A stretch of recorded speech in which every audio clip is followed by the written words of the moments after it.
নমস্কাৰ সকলোকে আশা কৰো সকলো ভালে আছে নতুন এটা ভিডিঅ'ৰে আপোনাক স্বাগতম জনালো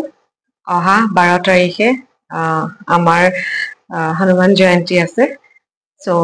মই কিছু আজি ৰেমেডিজ আপোনাক দি দিম সেই দিনটোত আপোনালোকে কৰিব পাৰিব আৰু লগতে মেনিফেষ্ট কৰিব পাৰিব খুব ধুনীয়া এটা এনাৰ্জি থাকিব আমাৰ ইয়াতে আৰ্থত সো আপোনালোকে মেনিফেষ্ট কৰক আৰু নিজৰ সপোনবিলাক পুৰা কৰিব ৰাতিপুৱা সোনকালে উঠিব বা একো নাই নৰ্মেল টাইমত উঠিলেও হ'ব উঠি পেলাই গা পা ধুই পেলাই নিজৰ গোসাই ঘৰত তাত চাগে হনুমানজীৰ অবভিয়াছলি ফটোটো আছে ঘি চাকি এগছ জ্বলাব আৰু পাৰিলে 100 টাইমছ হনুমান চালিসা পঢ়িব লাগে কাৰণ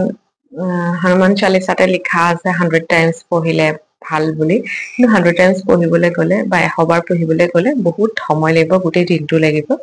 সো 100 বাৰ জায়গাত আপোনাকে 11 বাৰ পঢ়িব আৰু মেডিটেট কৰিব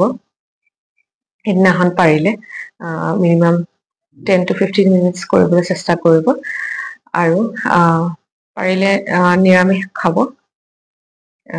মাছ মাংস পিয়াজ নহৰু নাখোৱাকে থাকিব আৰু লগতে সেইদিনাখন কাৰো লগত যাতে কাইজা পেচাল খং নকৰে মুখেৰে যাতে তৰ্ক নকৰে আৰু লগতে আপোনালোকে মেনিফেষ্ট কৰিব পাৰিব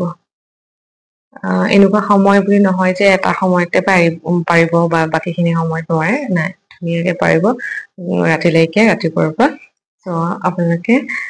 মেনিফেষ্ট কৰক নিজৰ উইশটো মেনিফেষ্ট কৰিবলৈতো সকলোৱে জানে যে আমি প্ৰেজেন্ট টেন্সত লিখিব লাগিব আমি কি বিচাৰিছো হয়নে নিজৰ হেলথৰ কাৰণে মানিৰ কাৰণে ৰিলেশনশ্বিপ সকলো বস্তুৰ কাৰণে আৰু হনুমানজী এনেই চিৰঞ্জীৱী হয় তেখেত সদায় আছে আমাৰ লগত তো তেখেতটো এনেই সন্তুষ্ট হ'ব তো আপোনালোকে এইখিনি কৰক